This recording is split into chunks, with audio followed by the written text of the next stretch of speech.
Hi, welcome to the overview and walkthrough of the HybridFAST tool. As you'll see, when you open it up, you're greeted with the intro page. And to anyone that uses Excel on a regular basis, there really shouldn't be any surprises here. In this video, we're going to walk through all the tabs first, just so you can understand what they are in general. And then we're going to take a look at the primary sections in the main input and output tabs, as well as the advanced tab. And I'm going to explain how there is at least a little bit of a sense of continuity between the different tabs so that it's easier to understand if you need a piece of information or you want to make a specific change, where you're likely to find that. When you first open HybridFAST, you're greeted with the intro page. This page just has some background information about the tool, most of the stuff we've already covered in the previous video. The next tab is the instructions tab. This tab is where you'll find information that we generally cover in this video. It's also useful to go back to if you ever forget something, or also in the future if you decide to kind of reverse engineer some of the calculations that are going in to the tool, or you want to make some dramatic changes, or even if you just want to temporarily overwrite a calculation in a protected cell, this instruction tab is where you're going to find information on how to do that. Generally, we work in a left to right manner, so we'll start with the PV in tab, move to the battery in tab, and you may be done there. There's also the ability to have summary output information on the output tab, and then the advanced tab for some advanced use cases. When I'm working with HybridFAST, I like to work with as high a screen resolution as possible. One of the first things I do when I open HybridFAST, if I'm not doing any dramatic formatting changes and I'm just using the tool as it stands, generally I get rid of the ribbon in order to get some more screen real estate, and you can do that either by pressing Control F1 or just clicking this little up arrow and it collapses the ribbon. So the first thing we're going to do is run through all of the tabs left to right, just like we would use them if we were doing some calculations. The first tab, PV in, kind of as the name describes, is where you input all the different elements and variables that go into creating the pro forma for the PV system. I'll zoom out so you can kind of see what that looks like overall. Next, we're going to go to the battery in tab. The battery in tab, I'll zoom out again, and you'll see there's a similar layout. The battery input tab is where you put in all the criteria for the battery system. The output tab, as I'll zoom out for the overall picture, is a summary of all the inputs and outputs from the PV in tab and the battery in tab. Generally, you don't want to make any changes here. This is just an opportunity to have a summary recording of everything that's going on in your specific scenario that you're modeling. It's also formatted to fit entirely on one 11 by 17 inch piece of paper, and of course you could scale it down to an 8.5 by 11 if you wanted to. More often than not though, you'll probably just be taking your inputs or outputs from the PV tab or the battery tab. Usually, in most cases nowadays, everything's just coming off of the battery tab. The advanced tab is where you would do some advanced price modeling for both the battery system and the PV system if you didn't want to work in simplified numbers like dollars per watt for an entire turnkey solution. As you can see right now, these are entirely grayed out, and that's because they're not active, because both the PV system and the battery system are set to use the simplified price modeling. So one quick little Excel tip is if you want to make a change on one page and see the results of that change on another sheet, sometimes it's useful to open the workbook twice. So you can go to View, and if you do New Window, you get the exact same copy of what you were currently looking at, and you'll see now there's a number 2 up here. So if I bring this to the right side of the page, We'll zoom out a little bit. And I bring this one to the left side of my monitor. I can go to the PV input tab on this first instance of HybridFAST. It's really just the same workbook, but you're able to see both sheets at once now.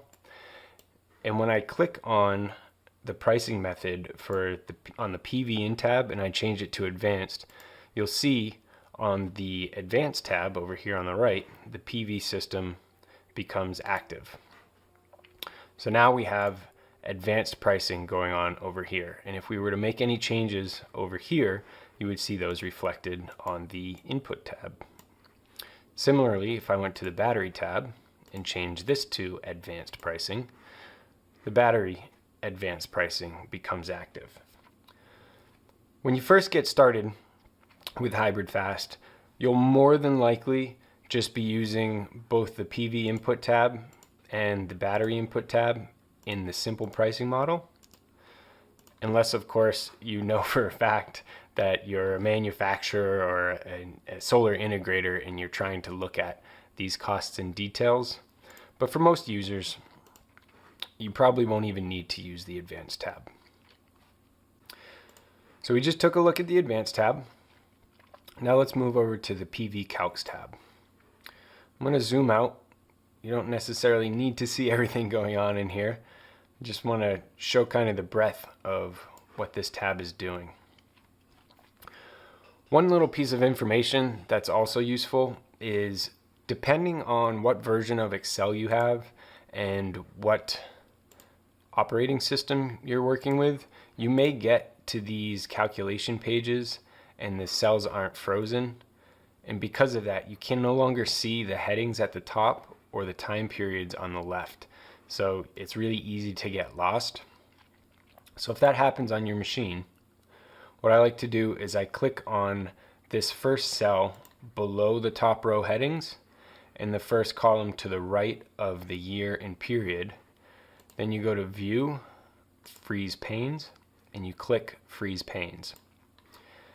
Now, I don't know if you could see that in the video, but two little darker gray lines appeared there. And what this does is, now when you scroll, if I scroll down, you'll see the headings don't move while we're able to work through the calculations. And if I scroll to the right, you'll see the year and the period, which is the month, don't move either. So that way you're able to go deeper into the calculations and not get lost with exactly what you're looking at. Generally, the calculations pages, so the PVCalcs, BATCalcs, HybridCalcs, and PPACalcs, so all the calculation pages, work from left to right. You'll notice that's a bit of a theme. So we're working our inputs left to right, and the calculations are being calculated left to right. So on the PVCalcs input, or not the input, but the PV calculations page, it starts off with the energy price and the energy that's being generated from the PV system. And then it starts to work left in case there's any losses, so it subtracts that from your base generation. Then we get to our income opportunities, whether it's taxable, non-taxable, or front-loaded SRECs. After you add up your incomes, you're going to calculate your expenses. So then these start to be summed individually so that they can be subtracted later. And then you get to your gross revenues column, which is the sum of all your revenues. And gross expenses is the sum of all your expenses. And then the net revenue is, of course, your revenues minus your expenses. So this is pretty much an accounting ledger functioning left to right. Once you have all your incomes and expenses calculated, we then take into account tax situation, which is, what's taxable income, what expenses are deductible, how does depreciation play into that, and how is this related to your tax basis. And then finally, after we take care of the taxes, we look at the cash flow, whether that's cumulative cash flow, discounted cumulative cash flow, so DCF, or that's discounted cash flow, or cumulative discounted cash flow, this final column. So cumulative cash is adding period after period. Discounted cash flow takes the discount rate and applies it to the net cash flow after tax. And then the cumulative discounted cash flow takes your cumulative cash and applies the discount rate so that it accounts for the time value of money. So let's move over to the battery calcs tab. Once again, another tab that you probably won't have to be in, and we have an entirely different zoom, but that can easily be changed by holding control and moving your mouse scroll wheel, or coming down here in the bottom right and adjusting your zoom that way. So I'm going to leave it pretty high so that we can read these headings. For the battery system, the first thing we do is determine how long the battery is running in the first revenue opportunity, which is the real-time market. And to do that, we need to account for how long the battery is up, what's its uptime, how often during the year is it down. Basically, if you take the number of hours in a year and divide it by 12, you get 730 hours, which would be your 24/7, 365. We take a little bit of downtime out of each period for maintenance. So that would be like 1 week per year you're down for O&M. And then these next columns, start calculating how the different revenue streams affect your uptime in the real-time market, which calculates out to your total time out of the market. Similarly to how we calculate our participation in these markets from a revenue perspective, we also need to calculate how these different revenue stacks and revenue streams affect each other from an energy and a kilowatt hour capacity basis. So this next section of the calculations page accounts for the kilowatt hours that are exchanged for each revenue stream, and it determines kind of how they interrelate with each other, and if you bump into any situations where you don't have enough capacity to satisfy one of these markets. And this is kind of an exciting thing to take a look at, because this is a little bit of I don't want to say secret sauce, because it's not a secret. Here it is. This is how we're doing it, and we'd love to talk to you about it. But it's really useful to start understanding how these different revenue stacks are going to play with each other and what the limitations are, if there are any. And we'll cover that in our future use case videos, but just wanted to let you know kind of where that exists and that it is accounted for. After you figure out how many kilowatt hours you're using, you're going to need to know how many kilowatt hours you need to buy from the grid, or how many kilowatt hours are going to be credited to the battery system from the PV system, and that's accounted for here. And then we get into our incomes, so our revenues, taxable and non-taxable. And just like the PV sheet, then we have our expenses. And then once again, we do our gross revenues, gross expenses, cash before tax, tax implications, net cash after tax, and then your cumulative cash flows and your discounted cash flows. Bring that back to the beginning. The next tab, moving left to right, is HybridCalcs. This is simply a place that takes the cumulative cash flows from the PV system and the cumulative cash flows from the battery system, and it finds the net. Because at the end of the day, we're interested in how these systems are working together, and that's calculated on this sheet. Next page after that is PVCalcs. In case you were running a PPA situation, those are accounted for on this tab. Then we have this DEPR tab, that's depreciation. So this is where the depreciation values for both the PV system and the battery system are calculated.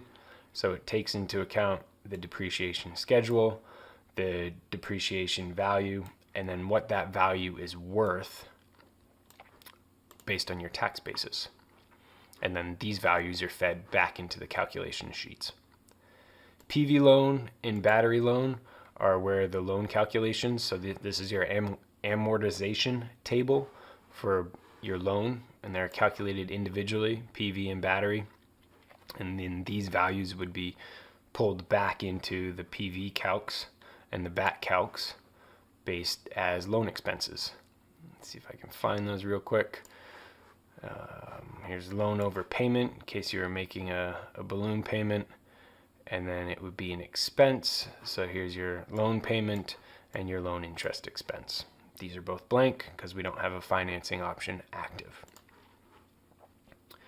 The lookup chart is simply that. It's where this workbook looks for the drop-down values in the drop-down menus, and this is also useful for calculating the drop in the investment tax credit, as well as for both commercial and residential. This is also where, in a very advanced use case, if you wanted to change the C rate allowed by the chemistries, you would change them here. We'll cover that later, but just wanted to let you know there are 2 or 3 small inputs here on the Lookup tab. It's also where you'd find version history as the tool gets updated.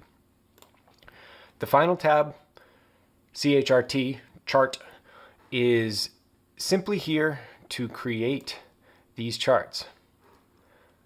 And there's a little extra one here in case you're interested. Why this worksheet exists is because these charts are based on annual values, but the calculator functions on monthly time periods. So we needed a place for all of those monthly periods to be summed for their annual values. And it was far easier just to create a new sheet for that and have these charts created here. So these black tabs, or they may be gray on your machine because I have a dark theme going, you almost never need to touch these unless you're starting to do some very advanced use cases, or if an investor says, hey, I want to see the cash flow for the first 3 years, you can just go to PVCalcs and say, well, do you want the before tax or after tax, cumulative or what? And then you can just highlight these, and there you go. That's your first 3 years of cash flows in case they wanted to put it in their own calculator. Or maybe they want to know income before taxes. Well, here you go. So other than that specific use case, until you really start to either add revenue streams or change the calculations dramatically, you really don't need to touch any of these tabs. So next, let's take a quick walkthrough of the different input tabs, and we'll discuss what each of the primary sections means. And you'll see that these sections, while slightly different, are kind of in the same layout. There's the same thought process between the PV tab and the battery tab, and you'll notice the charting is almost identical. So the first thing we want to discuss, of course, working left to right, is the PV tab.